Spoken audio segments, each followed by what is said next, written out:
이스라엘 민족에는 고르반이라고 하는 전통이 있습니다. 고르반. 이 고르반이라고 하는 전통은 하나님께 드렸다 하는 그런 말의 의미를 가지고 있어요. 자, 이스라엘 백성들이 하나님 앞에 드리는 거, 믿음의 백성들이니까 하나님 앞에 드리는 걸 참 중요시 여깁니다. 그래서 고르반이라는 말은 하나님께 드렸다라고 하는 거예요. 좋은 믿음의 표현이죠. 근데 마태복음 15장 1절 이하의 말씀 보면 예수님께서 바리새인과 제사장들을 책망을 합니다. 아주 화가 나서 책망을 하세요. 왜 책망을 하셨을까요? 성경에 주님께서 내 부모를 공경해라. 모세가 시내산에서 하나님께 십계명을 받게 되는데 그 십계명의 10가지 가운데 첫 번째부터 네 번째까지는 하나님과의 관계, 그리고 5번째부터 10번째까지는 사람과의 관계, 이웃과의 관계예요. 첫째 계명은 하나님을 사랑하라는 것이고, 한마디로 두 번째, 다섯 번째부터 10번째까지의 계명은 이웃을 사랑해라, 이런 말씀이에요. 그 이웃 사랑의 첫 번째가 뭐냐? 내 부모를 공경하라. 그런데 이렇게 하나님께서 내 부모를 공경하라 그랬는데 바리새인과 서기관들은 가르치기를 하나님께 드려서 부모에게 드릴 게 없으면 어쩔 수 없다, 이런 걸 가르쳤어요. 그게 고르반이라고 하는 겁니다. 내가 가지고 있는 물질이 있는데 하나님 앞에 드렸습니다. 드리고 나니까 부모에게 공경해야 될 물질이 없어요. 어쩔 수 없다는 거예요. 그래서 고르반이라고 하는 전통이라는 것은 하나님을 소중하게 여기는 그런 전통이면 틀림이 없지만 이제 이게 잘못된 경우들이 생기게 됐습니다. 왜냐하면 하나님 앞에 드렸다라고 하는 게 고르반인데 하나님 앞에 드리지도 않고 사람들 앞에는 내가 하나님 앞에 드렸습니다, 그리고 고르반이라고 하는 거예요.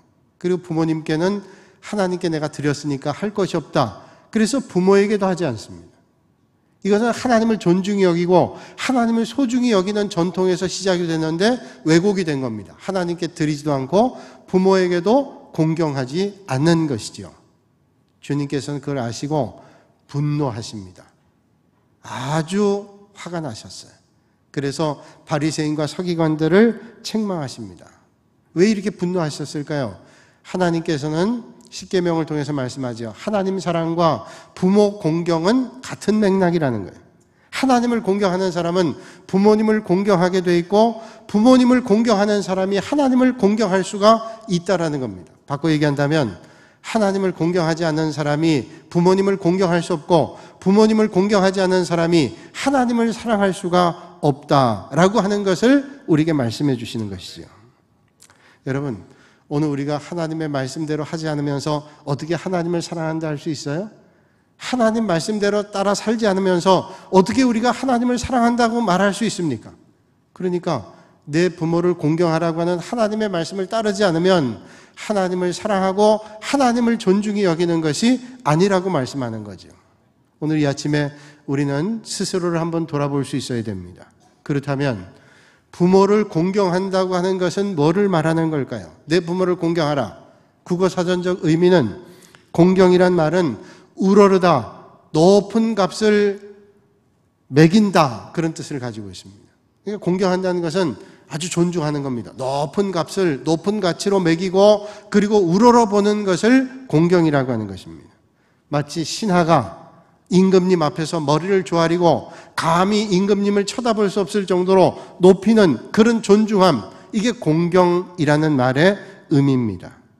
많은 사람들이 부모를 공경한다는 말을 부모님께 용돈이나 생활비를 좀 드리고 좋은 거를 사드리고 그런 것을 공경이라고 생각합니다. 물론 그것도 공경의 하나의 방법일 수 있지만 그것이 공경의 전부는 아니라고 하는 것입니다. 여러분, 부모님은 어렵기 때문에 우리가 구제해야 될 구제 대상이 아니라 공경해야 될 대상입니다. 공경해야 될 대상은 우러르고 존중하고 존경해 드려야 될 대상이라는 거죠. 오늘 본문에 이렇게 말씀하죠. 내 부모를 공경하라. 그리하면 내 하나님 여호와가 내게 준 땅에서 내 생명이 길리라. 이게 하나님 말씀이에요. 내 부모를 공경해라. 공경하는 게 마땅한 사명인데 하나님께서 공경하는 사람에게 이 땅의 복도 허락해 주신다는 거예요. 사실 우리는 부모님의 마음을 잊어버리고 살아갈 때가 많습니다. 어릴 때 자랄 때는 부모님의 마음을 내 마음, 내 식으로 생각하며 살아갔습니다. 부모가 돼서 그때야 부모님의 마음을 조금 알게 되죠. 그러면서도 우리는 부모님의 마음을 다 잊어버리고 살아갈 때가 있습니다. 자식을 대할 때는 온 마음을 다하고 정성을 다하고 내게 필요한 것들을 내가 사용하지 못하면서까지도 자식을 사랑하며 섬기는 마음을 가지고 있는데 부모님에 대해서는 그렇지 못한 게 우리의 마음이라는 거죠.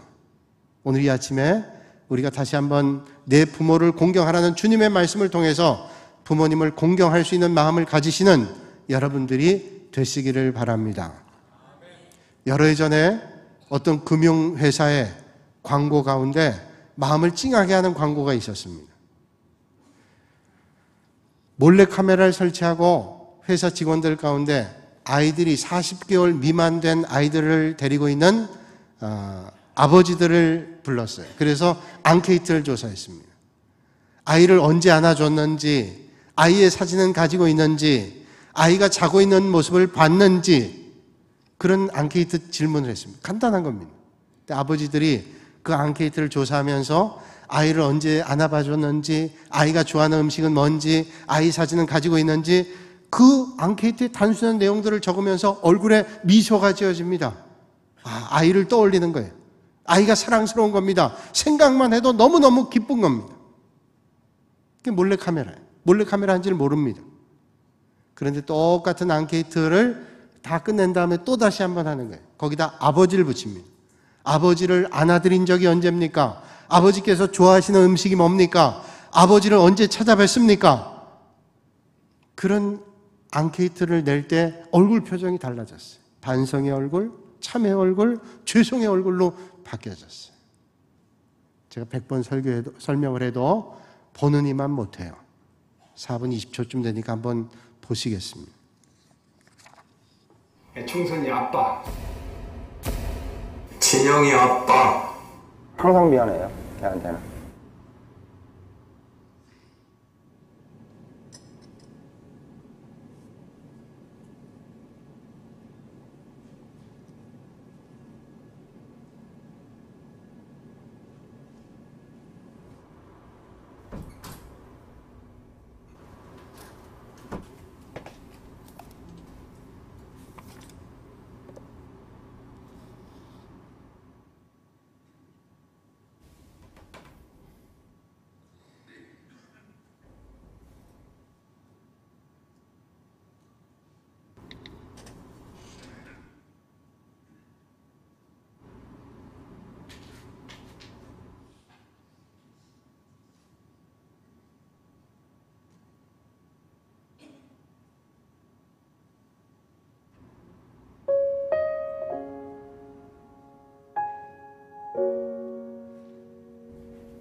충선이 아빠, 김용봉. 난 신왕철 아빠 신현기. 이영근입니다. 큰아들이. 저 영우 아버지 되는 사람입니다. 조유섭 아빠. 진영이 아빠. 성함은 김성복. 생각나지요. 그 아들, 딸만 낳다가 아들 가졌는데 요번에도 딸이 못할까 했는데 네 엄마, 아빠, 동생한테 신경 써주고 좀 왔고. 부모로서 이렇게 뭔가를 충분하게 해줘야 되는데 그런 것도 못 해주고 그래서 참 마음이 아픕니다. 아들이라는 것은 어느 누가 바꿀 수도 없는 것이고 크게 뭐 도와주지도 못했고 했는데 그들이 알아서 잘 커가지고 계속 부족한 게 부모 마음 아닐까요? 죽는 순간까지. 제가 그런 마음으로 살고 있어요. 계속 부족한 거예요. 너무 엄하게 했던 게 그게 좀 미안하다. 미안해요.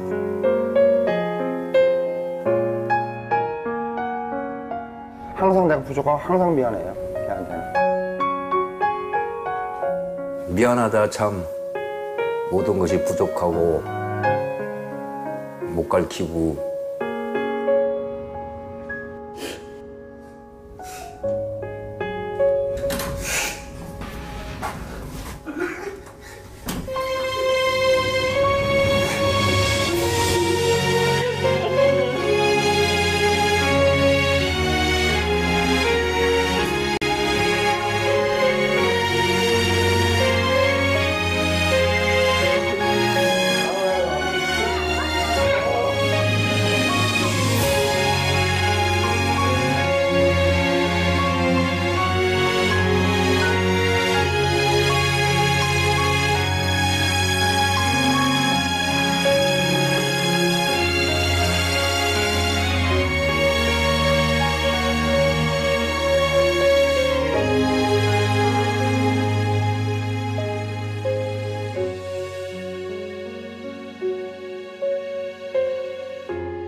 우리는 그런 부모님을 잊고 살 때가 너무도 많이 있죠.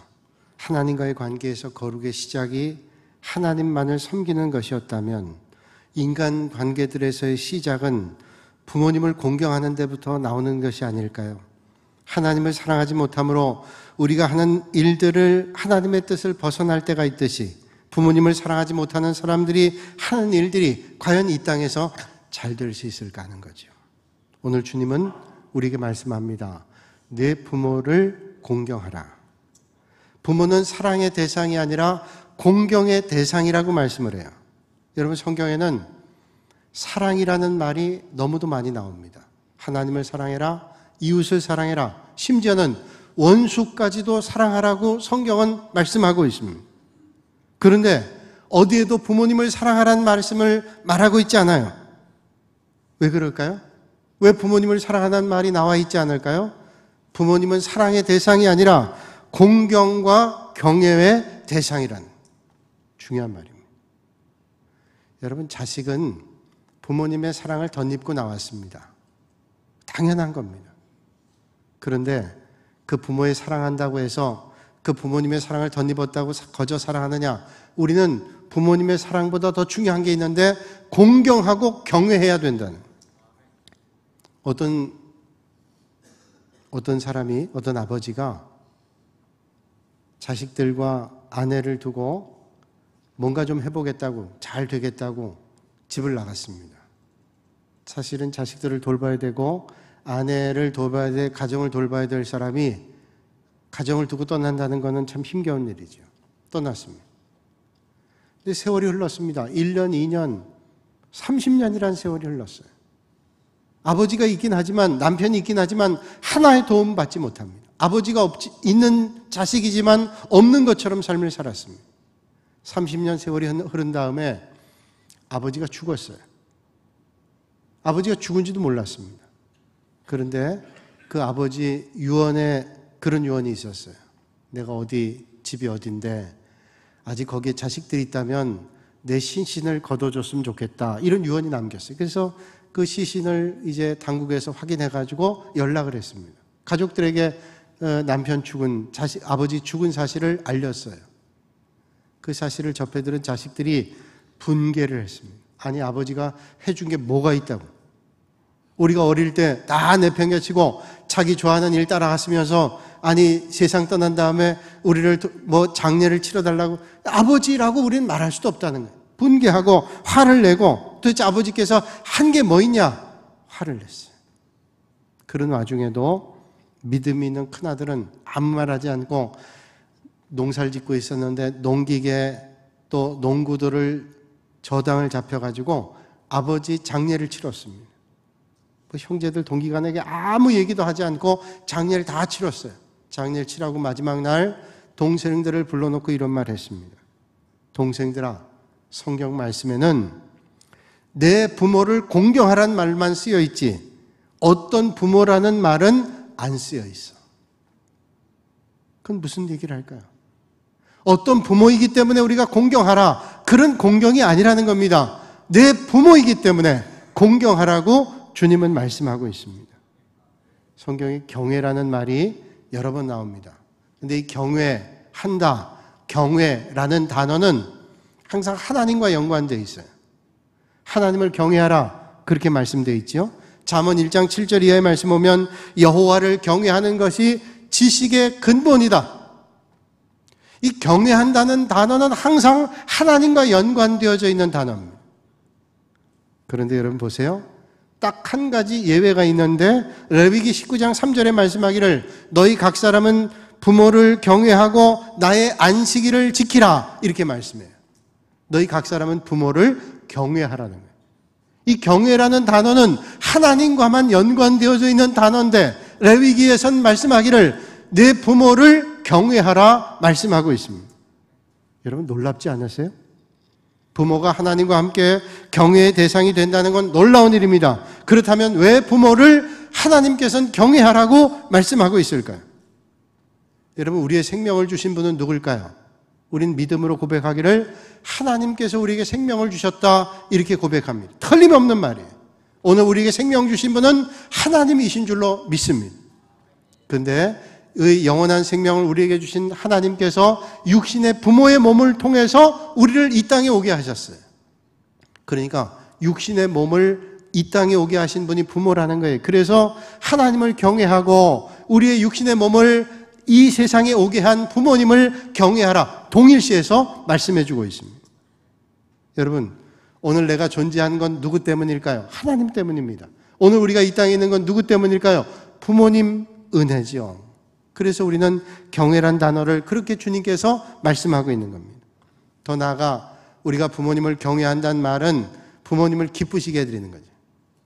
어버이날이 되면 어떻게 하면 부모님을 기쁘시게 해드릴까요? 여러분 생각해 보잖아요. 어떻게 하는 게 부모님을 기쁘시게 해드릴까요? 그날 좋은 음식을 사드리고 좋은 걸 사드리고 용돈 드리고 그것도 부모님을 기쁘시게 해드리는 거예요. 아무리 그렇게 기쁘게 한다 할지라도 정말로 부모님을 기쁘게 하는 게 뭘까요? 아마 자식이 부모님을 기쁘게 하는 것은 자식이 잘 되는 걸 겁니다. 여러분, 자식이 잘 된다는 게 뭘까요? 좋은 대학을 졸업하고 좋은 직장 다니고 많은 돈을 버는 거, 그것도 잘 되는 걸 거예요. 그러나 그것만이 전부가 아니죠. 이 자식이 정말로 잘 돼서 사람들에게 칭찬받는 겁니다. 많은 사람들이 저 자식은 훌륭한 사람이야, 저 사람은 훌륭해 라는 칭찬을 받는다면 그것처럼 부모님은 좋을 게 없을 거예요.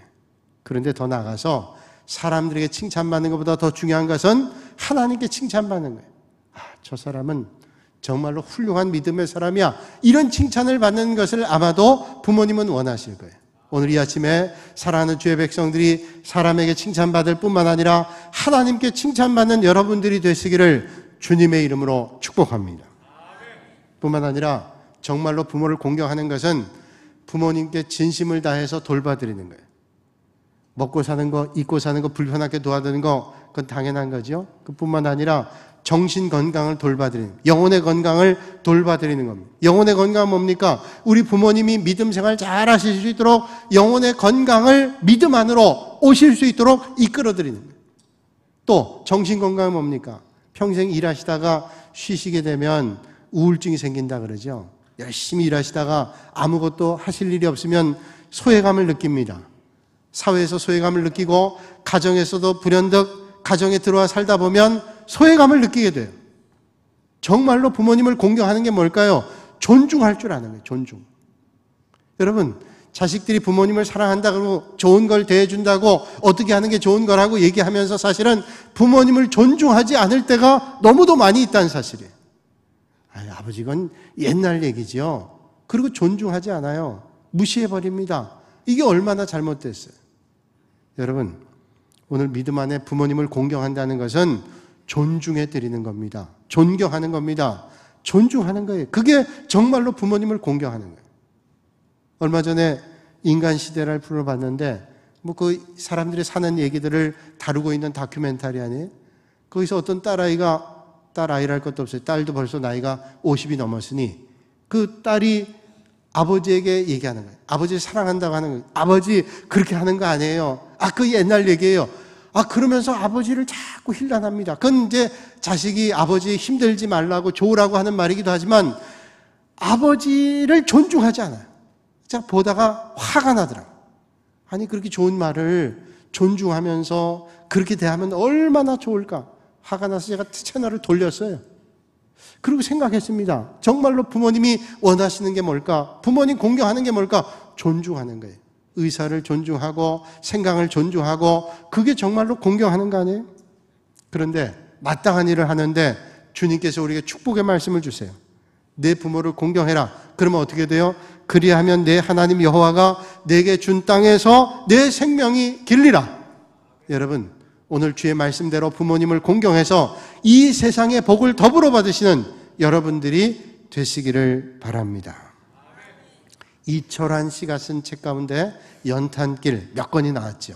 아주 감동적인 얘기들이 많이 담겨 있는데 이 연탄길이라는 책에 먼 불빛이라는 제목의 글이 있습니다. 여기 현태라고 하는 아들과 아버지의 이야기가 있습니다. 근데 현태라는 아이가 불량배입니다. 깡패질하고 남의 거 뺏고 그리고 잘못된 길로 가고 술 마시고 담배 피고 그저 끝에 가면 이 아이가 잘못될 게 뻔히 보이는 거예요. 아버지가 몇 번을 만류해도 자식은 말을 듣지 않습니다. 이러다간 애가 잘못된 길로 가겠다 생각해서 아버지가 어떻게 하면 저 아이를 고칠 수 있을까? 올바른 길로 가게 할 수 있을까? 마음이 너무너무 아픈 거예요. 그래서 마음에 작심합니다. 그래, 내가 감옥에 가서 감옥이 얼마나 안 좋은 곳인지 그리고 얼마나 어렵고 힘든 곳인지를 알려주면 좋겠다 생각하곤 귀금속을 훔칩니다. 금은방에 들어가서 귀금속 훔쳐요. 그래서 잡힙니다. 뭐 잡히러 들어간 거니까. 그 감옥에 갔습니다. 감옥에 가고 얼마 안 돼서 아들 현태가 어머니와 함께 면회를 왔습니다. 면회로 온 현태에게 아버지가 얘기합니다. 내가 감옥에서 너에게 뭐라고 할 말은 없지만 내가 이렇게 말하면 좀 들어주겠냐고. 사실 사는 게 힘들어서 아버지가 하지 말아야 될 도둑질을 내가 금은방에 들어가서 했다. 넌 절대로 이렇게 하면 안 돼 라고 내가 얘기를 해도 내가 이 말이 들리겠냐. 내가 도둑질 했는데. 그러나 내가 꼭 한 가지 부탁을 하는데 너는 꿈에라도 이런 감옥을 기웃거리면 안 된다. 여긴 정말로 사람이 올 곳이 안 되고 정말로 고통스러운 것이다. 간절하게 얘기를 했습니다. 아마 현태 마음속에 그 말이 들렸겠어요? 아니, 아버지가 아버지라고 도둑질하고 그랬는데 그게 제대로 들렸겠습니까? 그런데 그 면회를 하고 나오는데 어머니가 현태의 손을 꼭 붙잡고 얘기합니다. 내가 아버지를 하는데 아버지는 평생 그런 아버지가 아니었다. 도둑질할 아버지가 아니야. 사실은 아버지가 너한테 깨달음을 주기 위해서 네 삶을 바꾸기 위해서 이렇게 도둑질을 하고 감옥에 들어간 거야. 그러니까 너 그 마음을 좀 알아야 된다. 간곡하게 얘기를 했어요. 이게 뭐 교육적으로 옳으냐 그르냐 그걸 말할 건 없어요. 정말로 중요한 건 뭐예요? 이 아들이 정말로 잘못된 길로 가는 것에 안타까움을 가지고 내가 감옥에로 가더라도 이 아들을 올바른 길로 바꾸겠다는 거 아니에요? 아들이 그 얘기를 듣고는 현태가 충격을 받습니다. 그리고 삶의 자리를 바꿔요. 완전히 바꿉니다. 이제 안 하던 공부를 하고 그리고 대학을 가서 대학을 어렵게 졸업하고 그 삶의 자리가 달라졌다는 거예요. 이 글을 쓴 먼 불빛의 작가인 이철환 씨가 이 글의 끝을 이런 말로 표현하고 있습니다. 아버지는 아들을 위해서 스스로 어둠이 되었다. 빛을 거부했던 아들의 어둠 속으로 들어와 끝내는 그르치고야 말 그의 인생의 불빛 하나를 밝혀주었다. 어두운 밤바다 같은 인생에서 표류할 때마다 두고두고 바라볼 먼 불빛, 아버지, 그는 아버지. 어둠 속에 표류가 있는 아들에게 불빛을 비춰준 게 아버지라는 거예요. 우리 인생길에 때로는 표류할 때 먼 불빛을 보고 그 불빛을 따라갈 수 있는 그 불빛, 그게 아버지였다는 거예요. 사랑하는 여러분, 오늘 우리에게도 그런 아버지가 계십니다. 나를 위해서 죽으시기까지 자신을 내어주신 그 아버지 하나님께서 우리에게 오늘 말씀하고 계시죠. 내 부모를 공경하라. 그리하면 내 하나님 여호와가 내게 준 땅에서 내가 길이 살리라. 오늘 우리에게 주시는 하나님의 말씀입니다. 기도하겠습니다. 거룩하신 아버지 하나님, 내 부모를 공경하라 주님 말씀하셨습니다. 오늘도 하나님의 말씀 따라 우리의 부모를 공경하고 하나님을 경외하는 믿음의 자리에 서게 하여 주시옵소서. 예수님의 이름으로 기도하옵나이다. 아멘.